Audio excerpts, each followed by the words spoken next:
Welcome to the Runna Podcast. Today we spoke to the incredible Aimee Fuller, 2 times Winter Olympic snowboarder, now turned one of the most dynamic voices in sports broadcast. She now runs marathons herself. She's done some of the craziest ones out there, like North Korea, and others like London Marathon and New York with her mum. She spoke about how snowboarding gave her the lessons of life, how snowboarding she needed to be perfect, but running she just has complete freedom in it. It was so nice to hear her refreshing outlook on the joy and longevity in running. You'll love listening to this episode.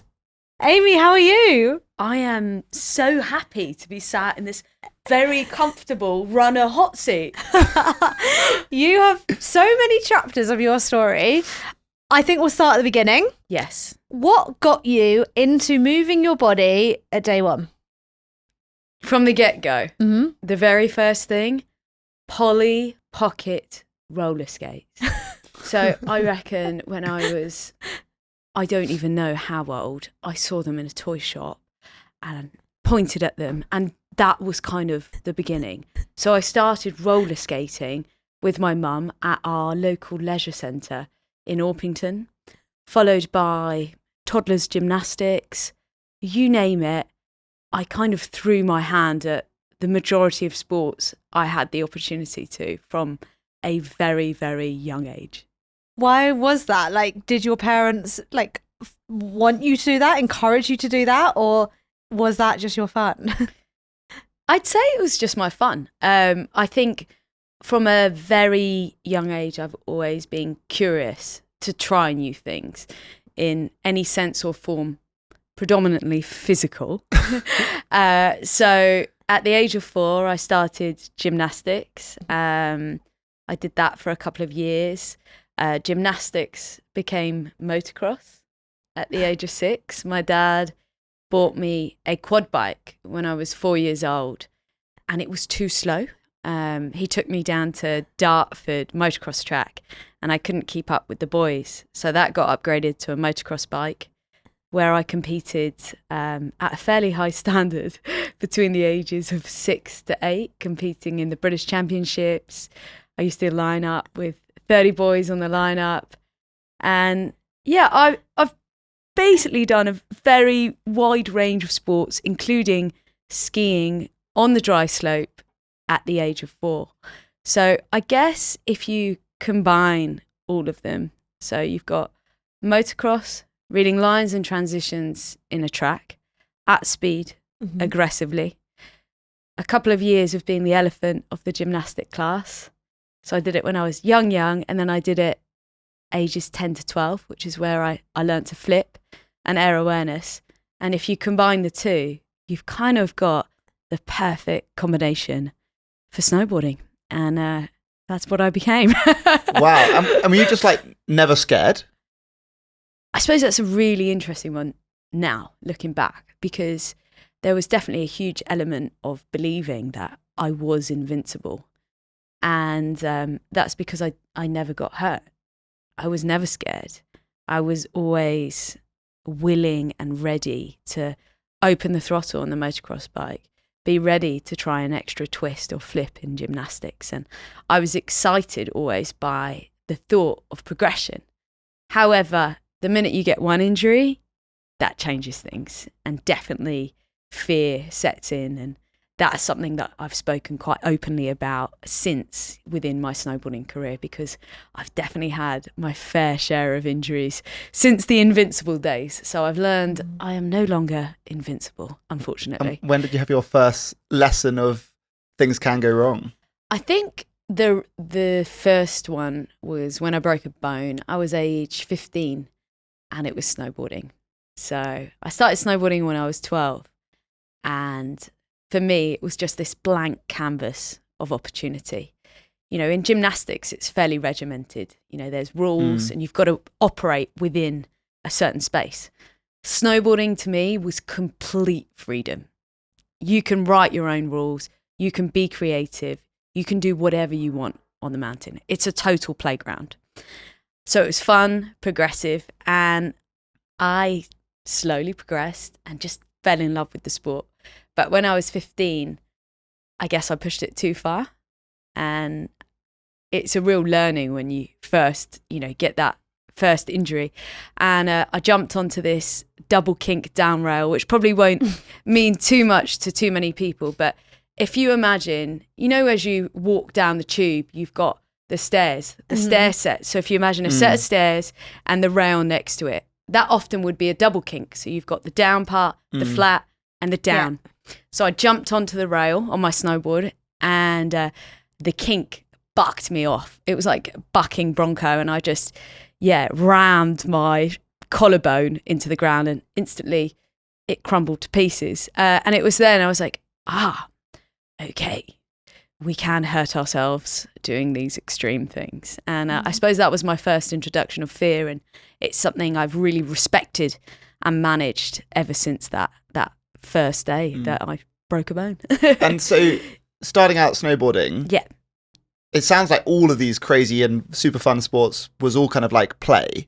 Yes. Was it always the case that you started snowboarding and it was immediately like, what can I jump off and be incredible at doing? Or was it that you just snowboarded down the mountain and had some fun? Like, was it immediately on the path of be great? No, most definitely not. And I think that's what is the core importance of the majority of sports.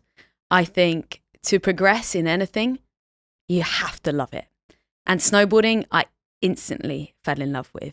But I'll never forget because, as I mentioned, I dabbled in lots of sports growing up.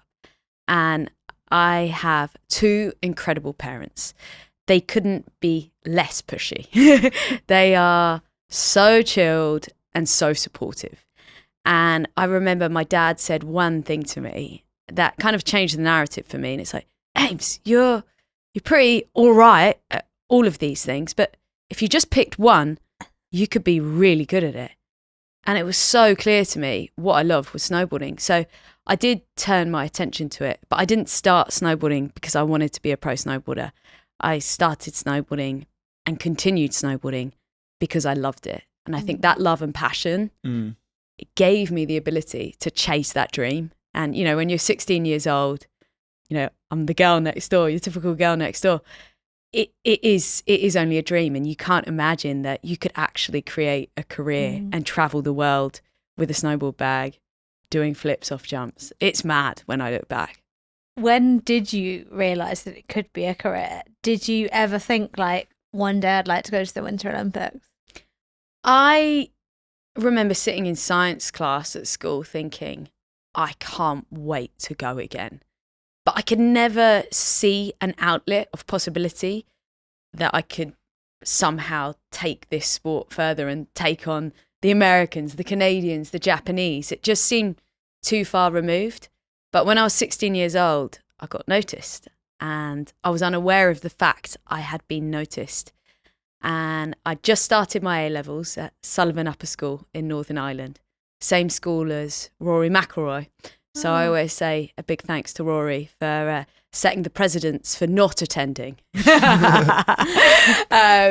Because it was my first week at school. I had a phone call, and I'd put on my application as a joke that I wanted to be a pro snowboarder. And I got the interview to go to the school based on that because the headmaster was curious, but I genuinely put it as a joke.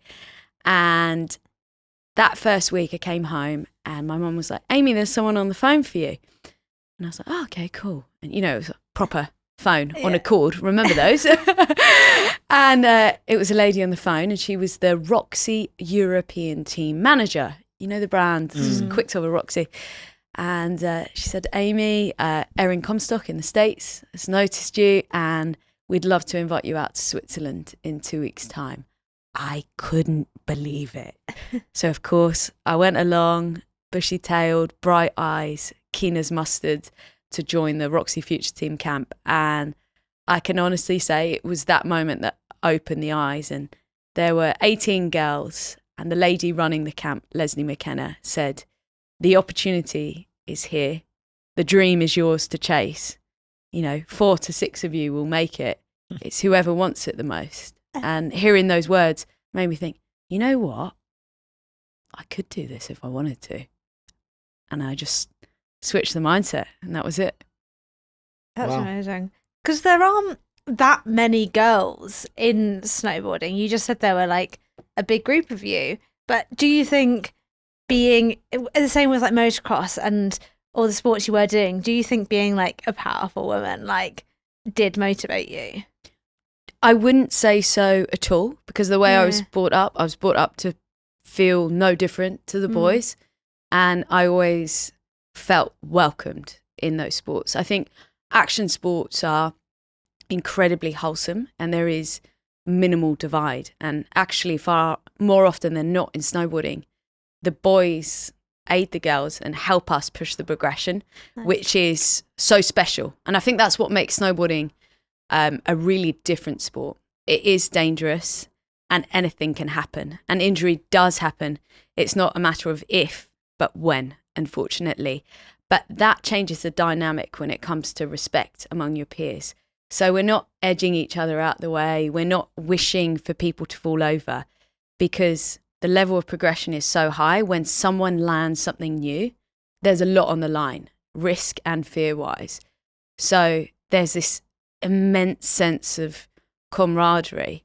So I've been, I'd say, lucky to never feel tainted by being a woman in sport, only enhanced by the beautiful surroundings that I suppose my parents created. And that's like, go get it if you want it. And you're no different to anyone else. Yeah. Talk about landing a trick there. Were you not the first woman to do a double backflip? I was the first woman to do a double at the X Games. Yeah. That was a big one, en route to my first Olympics in 2014. Definitely a journey tainted with fear, alongside trying to qualify at the same time. But yeah, that was a big moment in my career. And yeah, something that caused quite a few injuries along the way, which also, sort of became my nemesis in a way, mentally. Because, well, if we're going there, we're going there. But qualifying for my first Olympics wasn't an easy ride, and probably one of the biggest learnings I ever had as an athlete, because my mindset was so set on achieving a world's first that I was afraid of committing to the goal of going to the Olympics. So the Olympics was new for slopestyle, which is what I did in 2014. And I was so blindsided by trying to create a career in snowboarding. As a professional athlete, I was sponsored by Red Bull, Roxy, Jeep. So you've got this other side of elite sport where it's all of the brands and the pressure, and it's kind of like the rock star vibes, right? But to survive as a professional athlete, you need that part. You kind of can't neglect it, but you also need to have the focus and discipline to do the hard yards when it comes to the qualifying. And the qualifying's tough. There's around 8 events all over the world. There's one block, which is 5 weeks, 5 events, 5 different countries on different time zones, and it's country to country, and you're literally just dragging your board bag and you're exhausted. So you really need discipline. But if you mess up and you get hurt, then you miss a block of competitions, which is what I did. And I was afraid to commit to the goal of qualifying for the Olympics until 3 events before the Olympics, where I realised, okay, I've landed the double. I've hurt my right shoulder twice. I've done my left shoulder. And I'm a bit broken. I'm a bit scared, actually. So I headed out to the first qualifier in New Zealand just before the start of the Northern Hemisphere season, and my shoulder was still gammy. I rode through the course. I ended up getting like 18th. But to qualify for Team GB, you need 2 top 12s or better. Okay. So there's only 2 events to go. I'm sat like 72nd in the world ranking. Only 24 girls go, and I'm 72nd. So we sort of did the maths. I'd done a few of the other events, and essentially I needed 1 top 12 or better and 1 top 6 or better, depending on how everybody else did.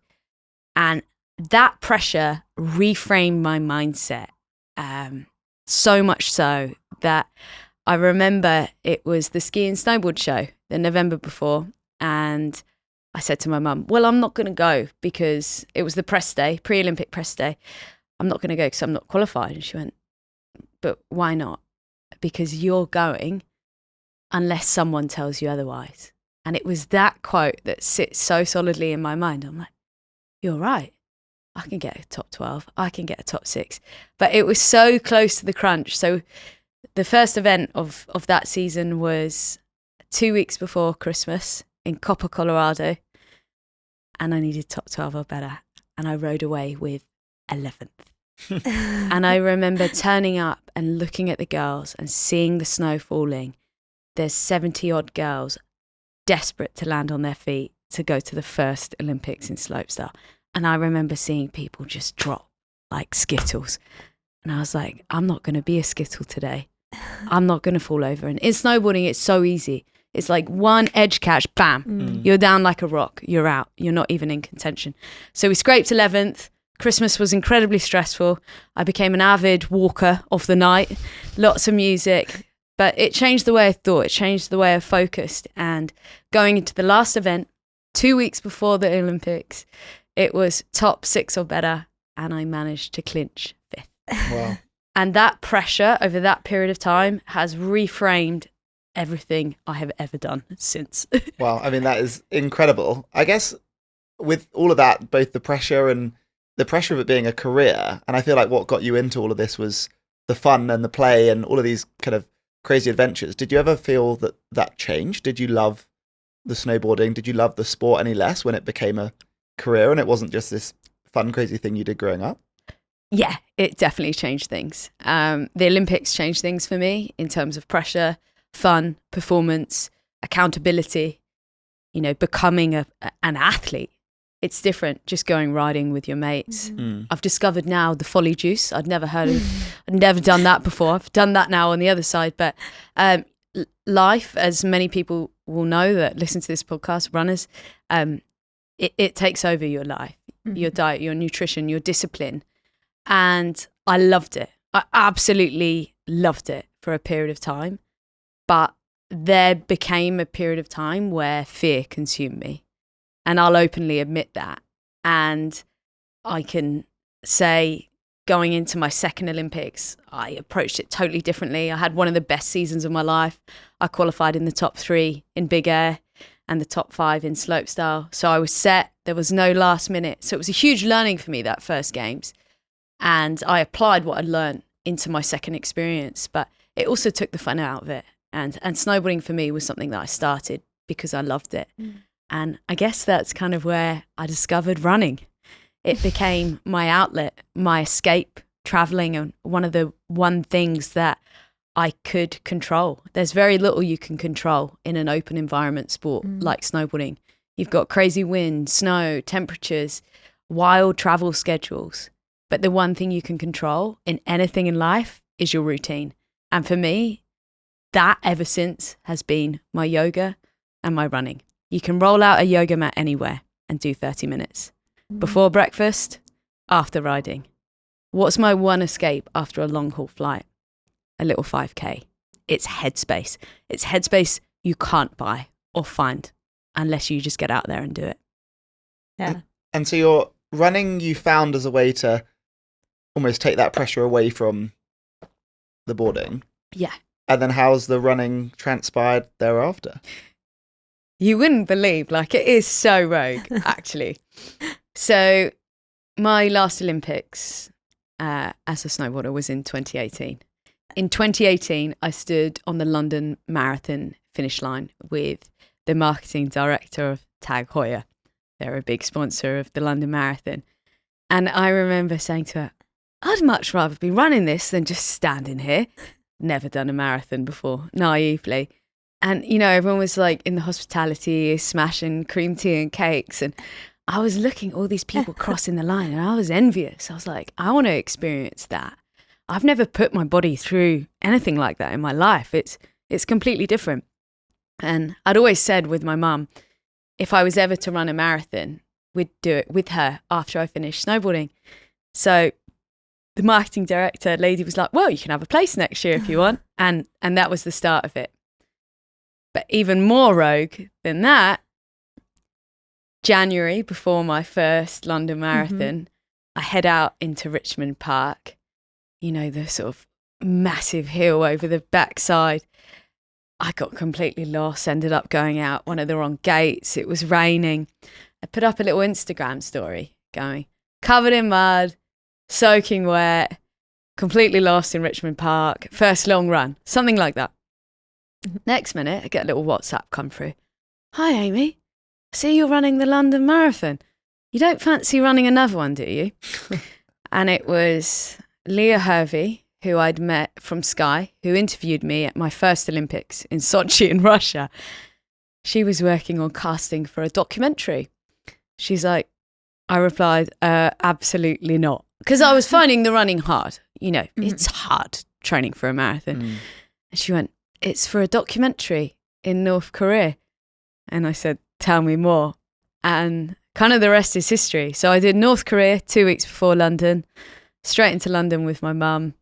And since then, I can safely say I have fallen in love with running. Wow. And what is it that feels so different around running a marathon, and maybe running a marathon for fun, whether it's with your mum or something else, versus like competing at that level of pressure at a global stage? I think they're so different, but they're so similar. So I would describe a marathon as an Olympics for all. It gives you that sense of pride and that mass participation event. You're a part of something bigger. And that's what the Olympics does.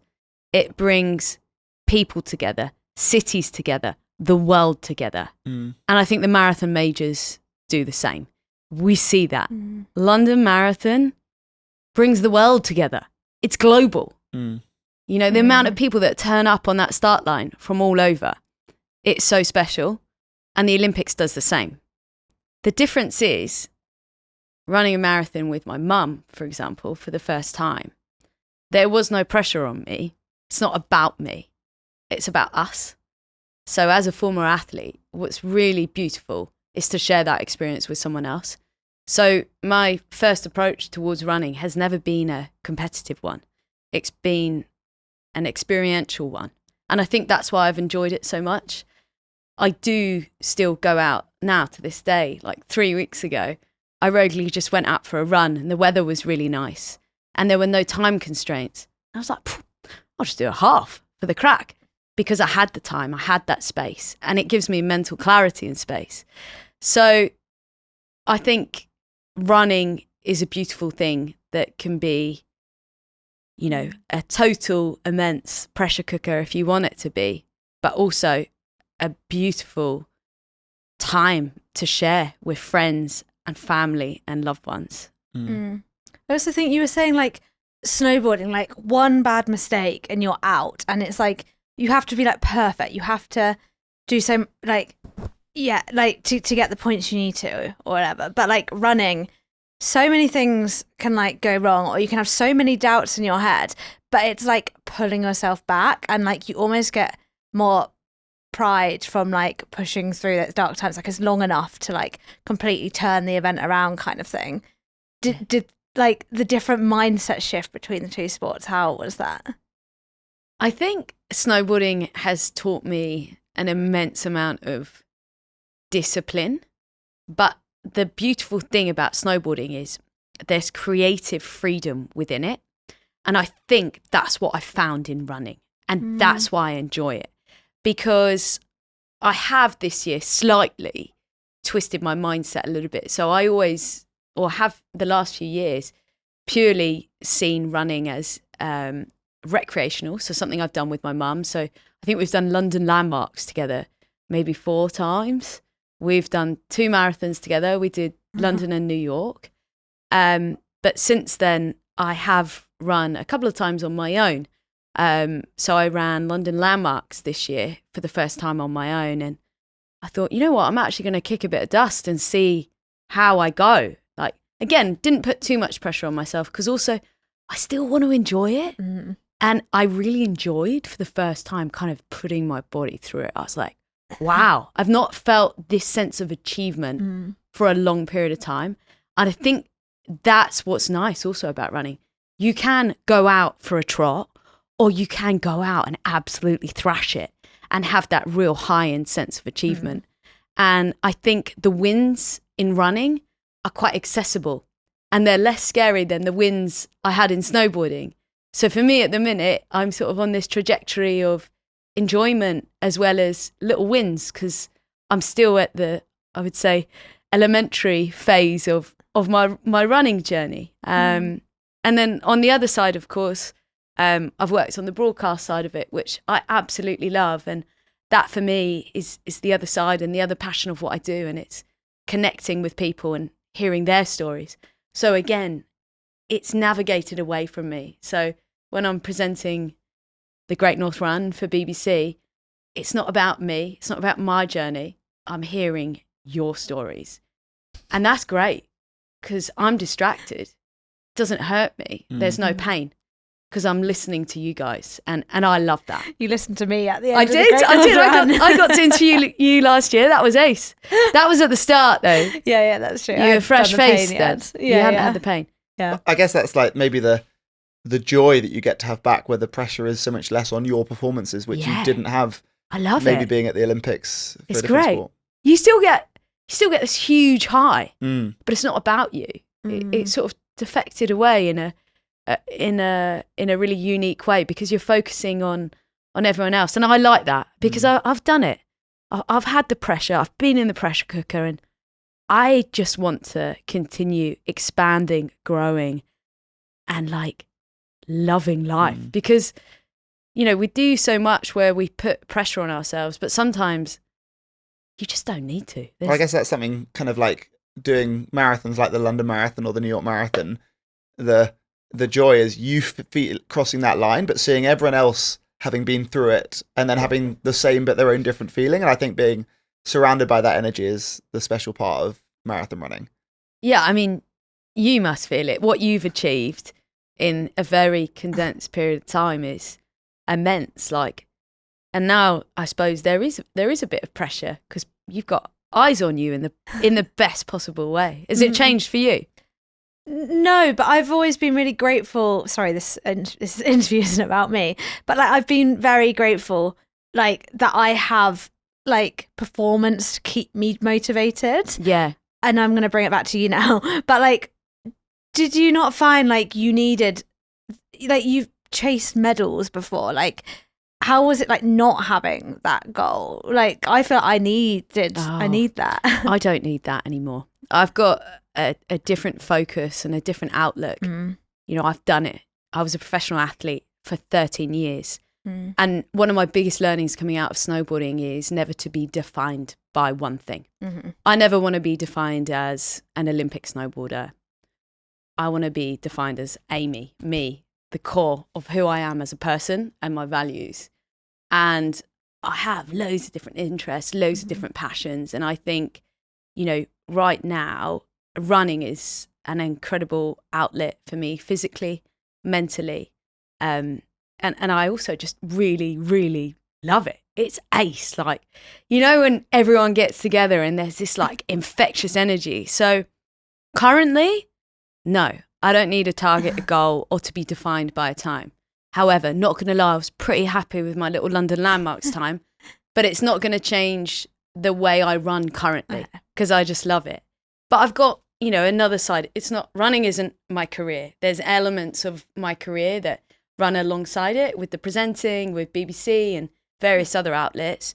But I would say my career on the broadcast side, that's where I'm focusing targets. Yeah. But I think when it comes to mental and physical well-being, running is just another outlet for me and a space that makes me happy. I think it's a really lovely perspective where, we talk to so many Olympians and professional athletes in running, and I think your perspective is so different and almost so much more refreshing, maybe more relatable to the average person at home. Not trying to say what you're doing is average; it's far from that. No, I'm not trying to what I mean break by, times, am I? So it is. Yeah, it is more. And what relatable. I mean by that is what you're describing is such a happy balance. Yeah. Whereby you're not putting your whole identity on what you achieve in your running, No. because you've got this incredible career going on. You have like all of these other things going on in your life, which I think is such a healthy way to then get much better at your running long term, Yeah. which is probably like a really like helpful learning for a lot of people who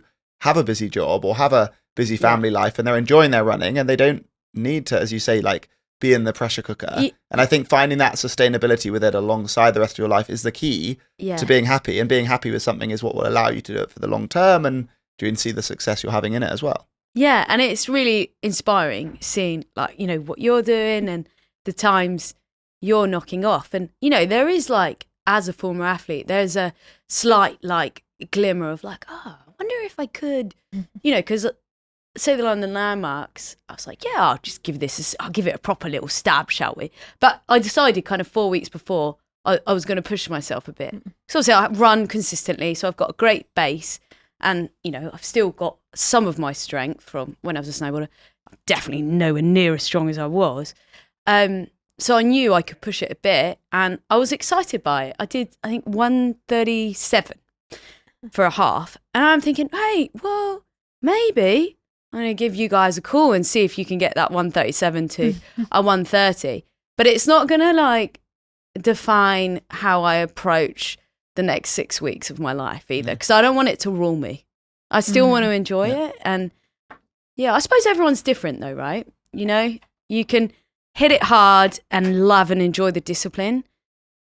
But for now, I think I just want to keep consistent on that happy balance of discipline, of it not ruling me. I think that's such a good perspective to have. One thing we brushed past was running a marathon in North Korea. So you've ran London Marathon, you've ran New York Marathon. How did running a marathon in North Korea compare? Well, it was my first marathon. So you thought that was just marathon running, right? Let's just say it was a really interesting experience. So I turned up as a total marathon virgin. One thing that will really stand out in my mind is I was at the start line. There's thousands of people in this stadium in North Korea. They're all clapping rhythmically on these giant gold sort of whopper gong things they've got. And I remember looking at the North Korean athletes and thinking, they've not got trainers on.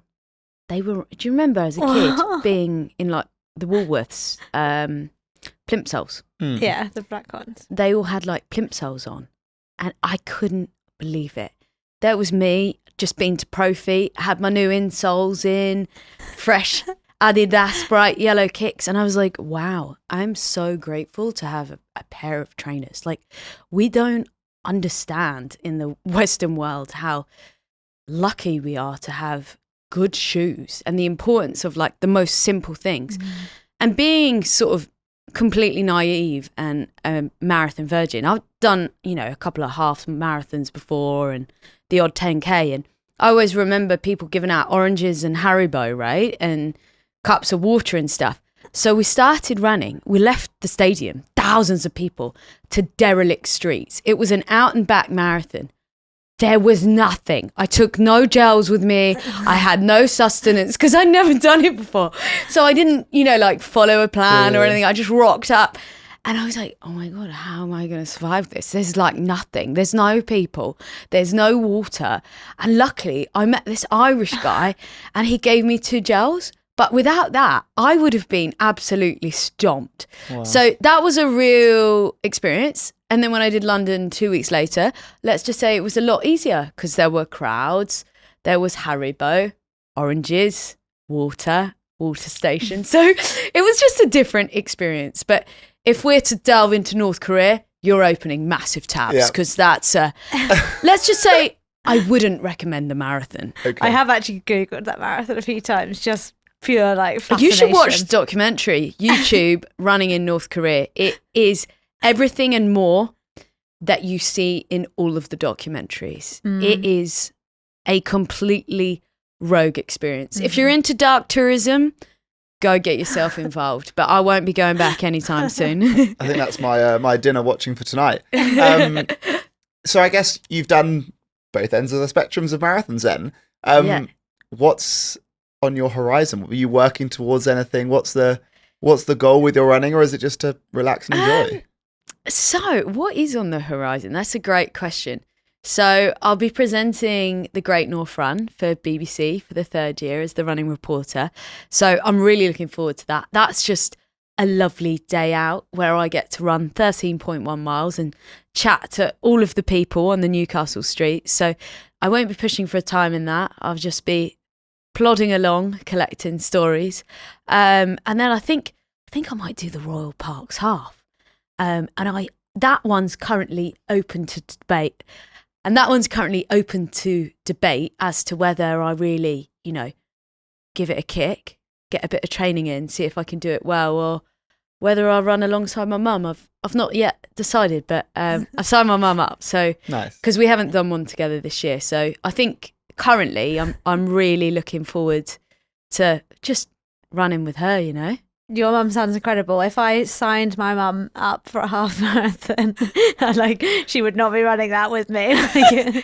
She is amazing, and such an incredible role model for consistency. Neither of my parents are really sporty or really competitive, but my mum has just always stayed active, consistent, and if I can be anything like her when I'm 60, that's definitely a goal of mine. Longevity, I think, in anything and everything we do is key. And one thing I don't want to do is outrun myself, because you hear of so many injuries, and I've had a few injuries already through my running. I think the key is just looking after yourself and retaining that love for it, because I think longevity in life, along with our running careers, is so key. Mm-hmm. So it's just getting that relationship right, because I could go for a run every day of the week, but it hurts the bod if you do that, doesn't it? I mean, I don't know. Or do you guys run every day? Oh, Anya runs close to every day. I'm more of a 4 times a week kind of guy. Yeah, I did 4 times last week. Yeah, but I think I fully agree with everything you're saying, and I think having long-term sustainability and enjoying the process is what allows to that. Have you always seen everything that clearly? And almost, I assume that when you were at the top of your game with your snowboarding, that wasn't the way that you trained. And is that why you see it so kind of big picture now, to make sure you're happy, to make sure it slots in all together, because you have been all in and it's felt very different? Or did you train for your snowboarding in the same way? I think snowboarding is such a unique sport in that it's dangerous. So the only person that can make decisions is you. You're not guided or governed or told to go upside down twice. It's a core instinct. And I can tell you, it never feels right for the first time trying something new that is dangerous. However, you can reframe it. You can put yourself in a position where you are so bored because you have practiced the step before it so many times that the next step becomes excitement. And when you start to feel excitement for trying something new, even though you might be fearful, that's when it's the right time to try it. And I think you can apply that to running. I think you can apply that to public speaking. I think you can apply that to life. So you have to get bored in the mild level. Let's talk Nando's. So in my book, Fear Less, Live More, we talk about the spice scale. And I almost refer to it like a ladder of spice. And we'll use Nando's in this example just because it's easy. But when you're so mundanely bored of operating in the mild zone, so that's, say, running 5K, that it's become so easy that you want to go faster or you want to go further, then it's the right time to. So let excitement for the next chapter be your guide. And I think I learned that in snowboarding, and I've taken it out of snowboarding. I genuinely call my snowboarding career the degree of life. There was no one holding my hand. It's a sport where you travel the world with a really long, heavy bag, and it's all on you. You know, it's not your traditional Olympic sport. Your hand isn't being held. Yeah. You're making the decisions because they are life-changing decisions. You get it wrong, and it goes really wrong. I don't think I've ever felt more called out for loving a Nando's lemon and herb. But no, fully agree. And I think having a goal that's inherently like hard enough but not impossible is exactly like that sweet spot of motivation. I think it resonates with. What do you guys think? Do you reckon I should push on and try for a faster time? Well, what is your Nando's spice level first of all? I actually go plain. I think you should stick to like a 5K then. Yeah, you're not allowed to run any further. You're not bored of your Nando's? Or you've got a few more planes in you and then you'll move up to like, a mild. No, I think I could go spicy for sure. But day to day, I operate plain Jane. I think you've got a good like half marathon in you. Are you going to train me? Yeah, but I could train you. Absolutely, we can do that. But I do love what you said because I'm always like, get bored before you get tired. Like I know you were talking about in a longer term like training spectrum, but like even in a marathon, I'm like, you just don't want to push it too early. Like get bored before you get tired. Yeah, and then feel excited to start. Kicking. Party starts now and you kick at the end. I sort of felt that last year when I did the London Marathon last year. So I've done 4 marathons, I think. London twice, New York once, and North Korea. And I did London last year on my own. And I'll tell you a funny story. I don't know if it's the best way to train. So I got a place quite last minute for the London Marathon last year. I was on a beach in India when it got confirmed. So did a few runs out there, came back. The longest run I did was after a night out in Sexy Fish, let's say like 8 to 9 lychee martinis, all of the sushi, everything. So I ran from my best friend's house in North London, sort of through London to Central, round Hyde Park. In the middle of the night? No, this is morning the day. after. Okay. This is the next day. Around Buckingham Palace, waved at the Queen. I live in West London, so like trotted out. And it was so hard because I was quite hungover. This is the ex-athlete in me. But it was so hard. So when I actually ran the London Marathon, it felt quite easy because that was 19 miles. So then when I got to like 19 miles in the London Marathon, I sort of felt what you alluded to then. Like the excitement of actually, I can kick on a bit, Yeah. Because I think I was a bit bored because I had more in the tank. Yeah. And that is exciting, that feeling. We're going to have to update our training plans. Longest run, get absolutely smashed the night before so you feel awful, make it way harder so race day's easy. Yeah. Maybe I should be the alternate option coach for you guys. Yeah, we won't let you go home when we're done recording and you're going to have a seat at the desk next to me. Yeah. For all of those on How to Survive a Night Out, I can host those run clubs for you. I actually found running because I didn't want to pay for taxis home from night outs at uni. No way. My first 5 You're runs, a legend. Well, legend status. Mainly just a cheapskate, but my first few runs were running home from No nights way. out. And I then realised I was kind of caffeinated and alcohol infused, so it wasn't tiring and it didn't hurt. So I would then not only run home, but then I would get changed into my running shoes, running kit, and run further. Oh my God. So I think I need to try this. Well, I think I've still got my parkrun PB on a New Year's Day morning where I had a few hours sleep, a lot of caffeine and probably alcohol you still in the morning. didn't even go home, did you? I had been home for the record. We should try that. I'm going to pack the trainers for the next night out. Well, what we can do is you two can go on a night out together, get absolutely smashed, and then Anya will pace you for a 3 a.m. run. Yeah. That sounds perfect. Yeah. Okay, so I'm going to up the spice scale. That sounds perfect. Up the spice scale. Yeah. Ready for Royal Parks. What do you think's realistic? If I did 137. I think you can. Are we saying with or without the alcohol and night out? This is all a joke, by the way. Yeah. We'll skip that bit. If we apply. You should be aiming for sub 130. Yeah. That sounds the Royal disgusting. Parks is in October. Yeah. Yeah, you've got plenty of time. Okay, cool. See, now I'm nervous. There's a fear. But I think that's exactly what you need. A goal needs to be hard, so it's a little bit nerve-wracking, but not impossible. Maybe that you can't get started. 132. That sounds more achievable now. Go hard. You're used to fear. Yeah, okay. Yeah.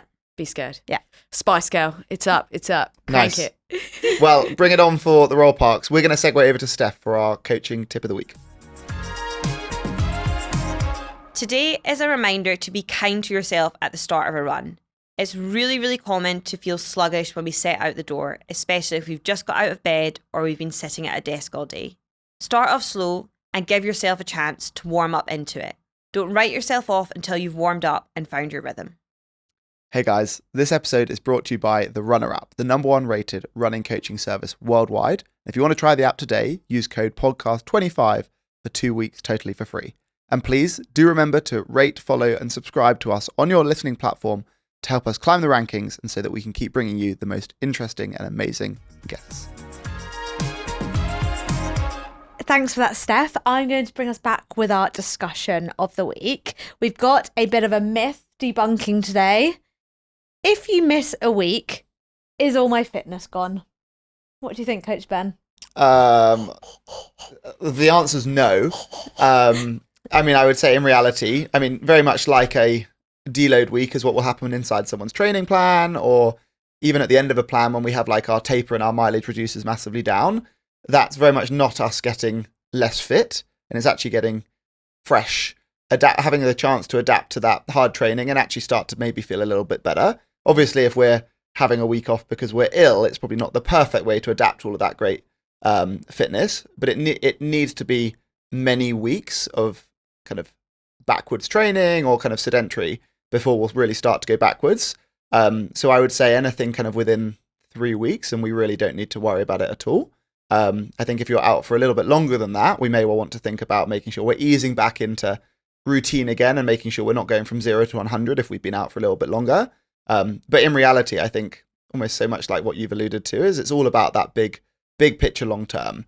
And really in just a few weeks, the body is not going to massively change in a productive way. If we train really hard for 2 or 3 weeks, we're not going to change meaningfully the performance of a half marathon. And in the same way, if we don't train for a few weeks, we're also not going to massively lose all our fitness. And the key is that long-term piece. And I think that's so... I disagree. Oh, really? Why? What's your experience? I just think in terms of progression, I think you can make huge changes in 2 weeks or 3 weeks. Or I found I have, even on a mental like resilience level. But I agree with you on a week of nothing isn't going to majorly hurt. But it depends what you clarify as nothing, because I think everyone has different versions of that. If it's going out, eating loads of bad food and having a week of slobbing, I really don't believe that will enhance your performance in any way. And I think it will make it considerably harder. Or from my own experience, even having 3 or 4 days of eating bad food and not doing very much, it can definitely slow you down. No? Well, I think it can, and then I think at the same time, quite quickly getting back into routine can very bring you back to where you were. I suppose it makes you more hungry for it, right? Yeah, and I think there's so much kind of like what you're saying as well of like the almost like the mental side of things. I think you can really like put yourself in a great mental mindset. You can come back from maybe not having felt your best and think like new year, new me, or whatever it's going to be that's your turning point, and immediately feel better and dive straight into routine, and that can make you feel a lot better quite quickly. But I think from a physical lens, it takes a lot longer for your body to like make adaptations and to get better, and at the same time to lose those adaptations and to like lose our fitness, which is I think why if someone's maybe had a few weeks where they've been ill or life's got in the way, not to panic, and again just try and reestablish those good healthy routines, and that will allow for that long-term big picture training as well. Yeah, because how you feel like straight after is probably after a holiday or after a hard session. If you feel fitter or less fit, that's more mental, because it can take like 2 weeks for your like fitness to show. So if you did a really good session, like you won't see those proper fitness gains for like a good few weeks when your body's properly absorbed that training. And also often after a really hard session or a training week, you may well perform worse the week after because you're now carrying a lot of fatigue. So it can take a bit of recovery to get back on track. Maybe a little sneak peek for our listeners. We're starting to think and work behind the scenes on a new feature called Not Feeling 100%, so that people will be able to tell us after they've been ill or after something's got in the way of training, and then we'll get you back on track. So something coming a sneak peek to our customers soon. We will make things a little sillier now. Okay. And dive into our this or that's. So would you rather, for the rest of your life, only ever be able to run but on the treadmill, or only be able to run but it always rains? Get me outside. I am a child of the outdoors. I don't love rain, but being trapped inside is not my vibe. So let me out there. Nice. It's all about the kit. Get yourself a good rain jacket. Just get on with it. I feel that's an easy one. Are you the same? Yeah, outside. I feel like there's That would be like being a hamster having to run on a treadmill. I think there's a superpower that comes with this. You could go to run in like places that need a bit of rain. You know, there's been a dry season somewhere. There you go. You can just go run there. What a positive way of turning it around. You'd be a real fantastic. I'm off to Kenya tomorrow. Let's go. Come on, we'll bring the British weather with us. Okay, right. We're all allowed. We're all aligned on that one.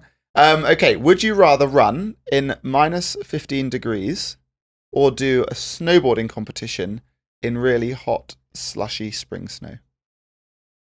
Oh, that's a really good one because I've run like in Colorado even this year in like minus 18, and it's like really, it's just not pleasant, and especially at altitude it like really hurts your lungs. But I don't know if I would be fit enough to do a snowboard competition and flip myself upside down now. So it's probably, that one's a bit too dangerous because you've got to be fit to withstand the impact and the load of the jumps. So I think I'm going to go with the cold run. Yeah. Fair enough. I think we'll probably have to pick that one too. Yeah. Well, otherwise you won't be able to run because you're going to break yourself if you do a contest. I can't even do a roly-poly, so I've got no chance. Okay, final one. Would you rather run a marathon and you have horrendous blisters from the first kilometre the whole way through the marathon, or run your next marathon, but every 5 kilometres you have to stop and use the bathroom? Oh, I'd just go to the toilet all the time. That's fine. I don't mind. You can reapply your lippy. Yeah, I'll reframe the vision of that marathon. Blisters, no thanks. That'd screw me up for weeks. Like, no. I'd rather just bang out the marathon slowly, a few toilet stops, maybe find a way of making it entertaining, chat to some people, and then I could run like a normal person the other side of the marathon because I won't have blisters. Fair.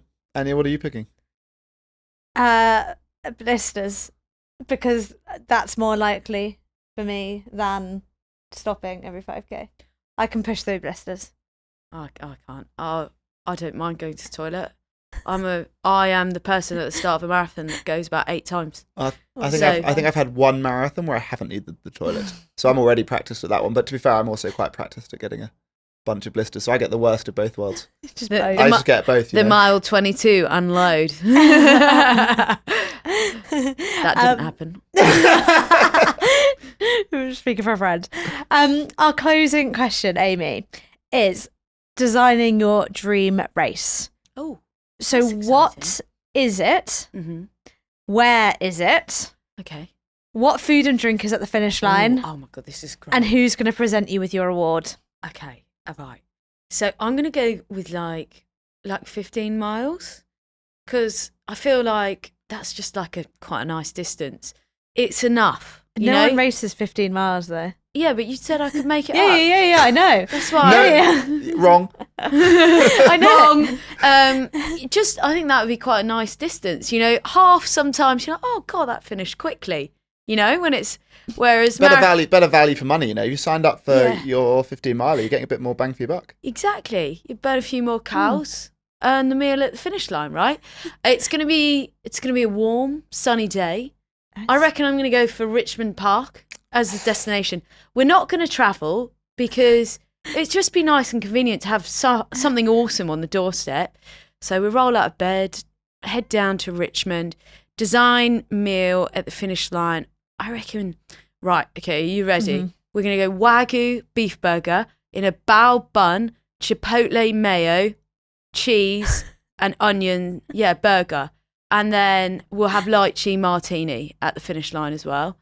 And I would get, I reckon, so who's presenting me with the medal? Be dead or alive. I'm going to go with Sue Barker. Love old Sue. A nod to Sue. This would be a fantastic event. So that's like 3 laps of Richmond Park. Yeah. Nice feast. Richmond Park's 7 miles, isn't it? So 2 and a bit. I do in Ks. It's 11k around the outside and then 15 miles. Yeah, no, so it's 2 and a bit. 2 and a bit, yeah. And then maybe there'll be like ice bath, sauna, and massage at the finish as well. And there's got to be banging tunes the whole way around. Maybe Tom Grennan can come like on a bike next to me and sing. What do you reckon? But I'm signing up as soon as you set this up. Are you happy with the finishing meal? Yeah, I'd come for the food. Yeah. And Yeah. I can't say that I have, maybe I'm not versed in my cocktails, but I can't imagine how a lychee, what was it? Sorry, a Lychee lychee what martini. does this taste like? Oh, Is lychee seaweed? No, like no. she's like that fruity ball. Yeah. Oh gosh, okay, that's how ignorant sort I of am. sweet, but it's kind of bitter because it's quite limey. So yeah. Nice. Yeah, Well, I'm yeah, gonna have to come just to try out a lychee martini. Yeah. Can we make this happen? Yeah. Behind the Shall we camera, Jazz actually? is planning already. Cool, brilliant. So we Richmond Park, 2 and a bit laps, ice bath, sauna, Tom Grennan. masseuse, Tom Grennan, Wagyu beef burgers and lychee martinis. Sue Barker, not asking for a lot. No. Really low maintenance kind of race. Yeah. Have you had anything like that before? No.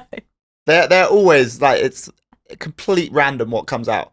I'm excited Yeah. by this. I might even try and make it happen. Nice. Well, I'm signing up as soon as it happens. Okay, awesome. What should we call it? You've got to tell us that bit. We should add the name as another question. Oh. Full lychee barker. Full lychee barker. Sure, it should be something to do with Fuller. Well, but Yeah, full. Oh. Full. As in like. well, it's quite good having Richmond Park and then Sue Barker. Is that in the name? Was that what you worked? Because you've got it Barker already. Richmond Park Barker. Rolls off the Yeah, tongue. rolls Oh, off the tongue. We're going to need a massive finishing arch just to fit that essay on. Yeah, or you could just call it Wagyu Martini. See you at the finish line. Of Wagyu Martini. And you flip over the line. You could forward roll. Okay, forward roll. No well, I fli- can't now no do it. flips. Actually. I can't We don't do want that. anyone to get hurt. You must keep body parts on the ground. Nice. You can keep your body on the ground when you forward roll. Flip, you have to take both feet off the ground. Okay. Got to keep the hamstrings intact for the next race. Well, thank you so much for chatting to us, Aimee, and like reminding us of the importance of loving running and the longevity in the sport. Thank you so much for coming on. We loved that conversation. Thank you so much for having me.